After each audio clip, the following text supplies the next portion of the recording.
நிறைய பேர் மேஷராசிக்காரர்கள் பார்த்தீங்கன்னா வேலையில் இருக்கக்கூடியவர்கள் இப்போது சைடில் ஏதோ ஒரு தொழில் பண்ணலாமா, தொழிலில் யாரையோ ஒய்ஃப் மூலமாகவோ அல்லது ஒய்ஃபாக இருந்தால் கணவர் மூலமாகவோ அல்லது மற்ற நண்பர்கள் மூலமாக ஏதோ ஒரு பங்குதாரர் மாதிரி சேர்த்து வச்சுட்டு நம்ம ஏதோ ஒன்று பண்ணலாமா அப்படிங்கிற மாதிரி அமைப்புகள்லாம் கொஞ்சம் யோசிக்கக்கூடிய தருணமாக இருக்கும். அதுக்கப்புறம் ஜூன் மாதத்துக்கு அப்புறம் நடக்கக்கூடிய அமைப்பாக இருக்கும். சில பேர் பாருங்கள் வேலையை விட்டுட்டு நம்ம ஏதோ ஓன் தொழில் போகலாமா அப்படின்னு நினைக்கக்கூடியவர்களுக்கும் கொடுக்கக்கூடிய அமைப்புகளாக இருக்குது.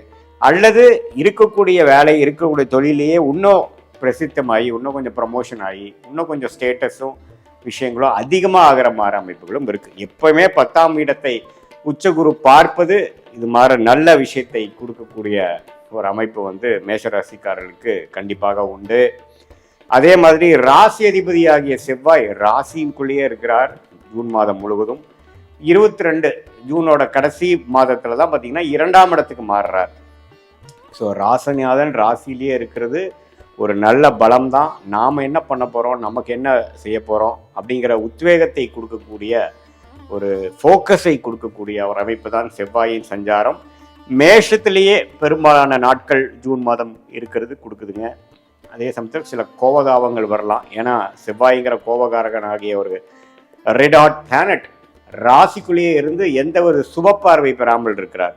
அதனால் கொஞ்சம் அப்பப்போ ஃப்ரஸ்ட்ரேட் ஆகிறது, இரிட்டேட் ஆகிற விஷயங்கள்லாம் கொஞ்சம் வந்துட்டு போகக்கூடிய அமைப்புகள் இருக்குது. கொஞ்சம் அதெல்லாம் கொஞ்சம் கண்ட்ரோலில் வைக்கணுங்கிறது ரொம்ப முக்கியமான ஒரு அமைப்பு.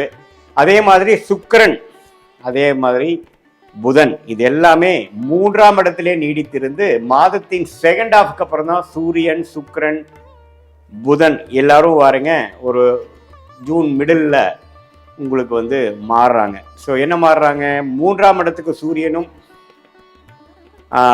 மாறும் பொழுது சுக்கிரனும் புதனும் 4ஆம் இடத்துக்கு வராங்க. ஸோ 4ஆம் இடங்கிறது போய் குருவோட சேரும் பொழுது இன்னுமே இடம் சார்ந்த பொருள்கள், வீடு, வண்டி, வாகனம், தொழில் மேன்மை, அது மாதிரி விஷயத்துக்காக நம்ம கொஞ்சம் ஆடம்பர விஷயத்துக்காகவோ ஒரு தொழில் முனைப்புக்காகவோ நம்ம இன்வெஸ்ட்மெண்ட்ஸ் பண்ண போகிறோம், ஒரு முயற்சி எடுக்க போகிறோம். சம்டைம்ஸ் ஒரு ஆர்சி எடுக்கிறதா இருக்கட்டும், ஒரு ஆஃபீஸ் ஓப்பன் பண்ணுறதா இருக்கட்டும், ஒரு விசிட்டிங் கார்டு அடிக்கிறதா இருக்கட்டும், ஒரு புதிய டொமைனுக்குள்ளே போகிறதா இருக்கட்டும், நான் இதுதான் பண்ணுறேன், this is my position, this is my பிஸ்னஸ்ங்கிற அடுத்தவங்களுக்கு நான் அறிமுகப்படுத்துகிறதா இருக்கட்டும், அது மாதிரி விஷயங்கள். அதே மாதிரி வீட்டுக்கு வேணுங்கிற வசதிக்காக வேணுங்கிற ஒரு பொருட்களை வாங்குறதா இருக்கட்டும்,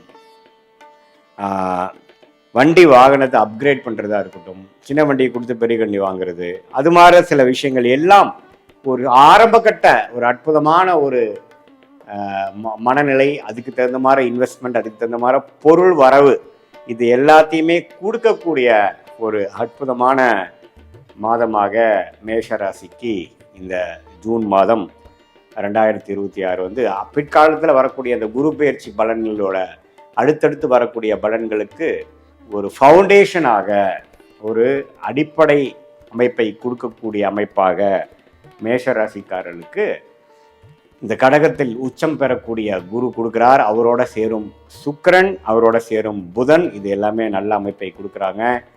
மாணவர்கள் மேஷராசிக்காரர்கள் பார்த்தீங்கன்னா நல்லா படிக்கக்கூடிய அமைப்பு, படிப்பில் வந்து நல்லா தேர்ச்சி பெறக்கூடிய அமைப்பு, மெமரி பவர் கொஞ்சம் ஷார்ப்பாகிற அமைப்பு, இது எல்லாமே புதன் சுக்கிரனோட சேர்வதனாலையும் புதன் உச்ச குருவோட சேர்வதனாலையும் உங்களுக்கு வந்து மாதத்தின் செகண்ட் ஹாஃப்ல இருந்து ஓரளவுக்கு அவங்களுக்கு பிடிச்ச கோர்ஸ் ஜாயின் பண்ணுறது, அவங்களுக்கு பிடிச்சதா ஒரு அமைப்பு போய் நல்லா படிக்கிறது, காம்படிட்டிவ் எக்ஸாம்ஸ் எழுதுகிறவங்க வந்து நல்லா பெர்ஃபார்ம் பண்ணுறதுங்கிற மாதிரி ஒரு நல்ல பலன்களை புதன் கொடுப்பதனால மேஷராசிக்காரர்கள் அதுலேயும் பார்த்திங்கன்னா ஒரு நல்ல சேஞ்சஸ், அதாவது காம்படிட்டிவ் எக்ஸாம் எழுதுகிற மாதிரிலாம் இருந்தாலும் சரி, மாணவர்களாக இருந்தாலும் சரி, டெக்னிக்கல் துறையில் இருக்கிறவங்களா இருந்தாலும் சரி, அதே மாதிரி மீடியா துறையில் இருக்கக்கூடியவங்களுக்கும் சுக்கிரன் குருவோடு சேர்றதுனால கொஞ்சம் ரெகக்னிஷன், சில லாபங்கள்லாம் கிடைக்கக்கூடிய ஒரு அற்புதமான ஒரு மாதமாக இருக்கிறதுங்க.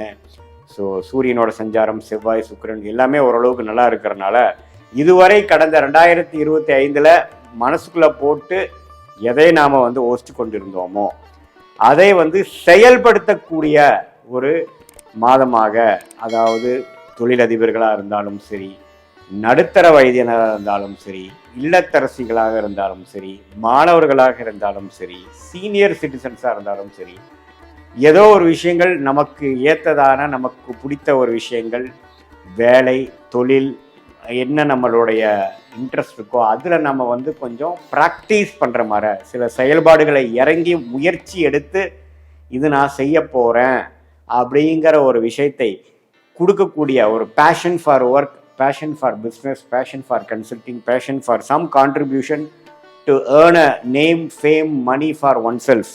அவங்களுக்கு வேணுங்கிற ஒரு சில விஷயத்தை சாதிக்கணுங்கிறதுக்காக ஒரு முனைப்போட, பேஷனோட இறங்கும் தருவாயாக இருக்கக்கூடிய ஒரு அற்புதமான ஒரு மாதமாக 12 வருஷத்துக்கு ஒரு தடவை வரக்கூடிய குரு பெயர்ச்சி உச்ச குருவாக கடகத்திலிருந்து 4ஆம் வீட்டுக்கு மேஷராசிக்கு வரக்கூடிய அமைப்பாக இருக்கிறதுங்க. இது ஒரு பொதுவான பலனே தவிர உங்களுடைய ஜென்ம ஜாதகத்தில் என்ன தசாபுக்திகள் போய்கொண்டிருக்கிறது, தசநாதன் எப்படி இருக்கிறார், புக்திநாதன் எப்படி இருக்கிறார், தசநாதனும் புக்திநாதனும் இப்போ கோச்சாரத்தில் நம்ம எதுமாறு அமைப்பில் போகிறாங்க, உங்கள் லக்னம், நீங்கள் என்ன லக்னத்தில் பிறந்தீங்க, மேஷத்தில் நீங்கள் எந்த ராசி, அஸ்வினி நட்சத்திரமா, மேஷ ராசியில் வந்து நீங்கள் என்ன நட்சத்திரம், அஸ்வினியா, பரணியா, கிருத்திகையாங்கிறதெல்லாம் பொறுத்து உங்களுக்கு என்ன தசாபுக்திகள் போய் கொண்டிருக்கிறது வைத்து இன்னுமே துல்லியமான பலன்கள் கொடுக்கலாம். ஏன்னா இப்போ சனி வந்து விரயசனியாகவும் மேஷராசிக்கு போய் கொண்டிருக்கிறது. ராகு 11ஆம் இடத்திலும், கேது 5ஆம் இடத்திலும் இருக்கிறார். ஸோ இதையெல்லாம் வைத்து உங்களுடைய தசாபுக்தியையும் வைத்து பார்க்கும் பொழுதுதான் பிறந்த தேதி, பிறந்த நேரம், பிறந்த ஊரை வைத்து வரக்கூடிய ஜாதகத்தில் வரக்கூடிய லக்னம், அந்த லக்னத்துக்கு ஏற்ற தசை, அந்த தசையில் இருக்கக்கூடிய புக்தி, அந்த புக்திநாதன் ரசநாதன் உங்கள் ஜாதகத்தில் எந்த மாதிரி இருக்கிறாங்கிறத பொறுத்து துல்லியமான பலன்கள். இப்போ நம்ம பேசின கோச்சார அமைப்பையும் சேர்த்தி அதே மாதிரி தசாபுக்திகள் பலனையும் பார்க்கும் பொழுது அடுத்த வரக்கூடிய ஷார்ட் டேர்ம் எப்படி இருக்குது, அடுத்த வரக்கூடிய லாங் டேர்ம் எப்படி இருக்குது, அடுத்த வரக்கூடிய உங்களுடைய வாழ்க்கை பயணம் எந்த திசையில் திரும்புகிற மாதிரி இருக்குது, எது மாதிரி சாய்ஸஸ் நீங்கள் எடுக்கிறது நல்லது, எது மாதிரி சாய்ஸ் நமக்கு சரியாக வராது, அதோட டைம்லைன்ஸ் என்ன, எந்த நேரத்தில் அது நடக்கிற மாதிரி இருக்குது, சீக்கிரமாக நடக்கிற மாதிரி இருக்கா, கொஞ்சம் டிலேவோடு நடக்கிறதா நல்லா இருக்கா, அப்படி தான் காட்டுதா, எது நமக்கு நல்லபடியாக அமையும், எப்போ வேலை மாறலாம், எப்போ தொழில் விருத்தி அடையும், எப்போ கடன்கள் குறையும், எப்போ உடல்நல கோளாறு பிரச்சனை இருந்து வெளியில் வருவோம், எப்போ குழந்தை செல்வம் நமக்கு கிடைக்குங்கிற மாதிரி எல்லா விஷயங்களும் நம்மளுடைய பிறந்த தேதி, பிறந்த நேரம் பொழுது வைத்து வரக்கூடிய திருக்கணித பஞ்சாங்கம் முறையாக வரக்கூடிய அந்த ஜாதகத்தை போட்டு அதில் வரக்கூடிய தசாபுக்திகளை வைத்து ஸ்தானபலம், திக்பலம், திருக்பலம் போன்ற சில விஷயங்களை பார்த்து ஒரு கிரகமும் எந்தெந்த டிகிரி அடிப்படையில் ஒருத்தரும் தள்ளி இருக்காங்கிறத டிகிரி அடிப்படையில் பார்க்கக்கூடிய சயின்டிஃபிக் வேதிக் அஸ்ட்ராலஜி முறையில் நாம் பார்த்து இந்த கோச்சார பலனும் சேர்த்து பார்க்கும் பொழுது ரொம்பவே வந்து வாழ்க்கையில் எதிர்நீச்சல் போடாமல் நம்மளுடைய என்ன விஷயங்கள் நமக்கு வராதோ அதை போய் நம்ம செய்து பண விரயம், சமய விரயங்களை அனுபவிக்காமல் எந்த விஷயங்கள் நமக்கு உகந்ததாக இருக்கிறது, பிராப்தங்கள் என்ன, தோஷங்கள் என்ன, நமக்கு ஃபார்ச்சுனேட்டான பிளானட் நம்ம ஜாதகத்தில் என்ன இருக்குது, அந்த பிளானட்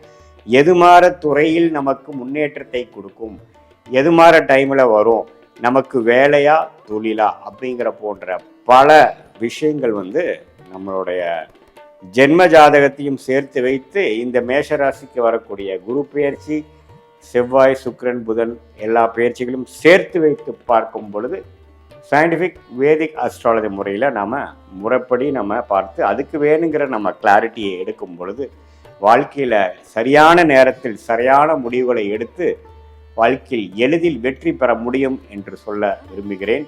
மீண்டும் மற்றொரு காணொளியில் சந்திப்போம். நன்றி, வணக்கம்.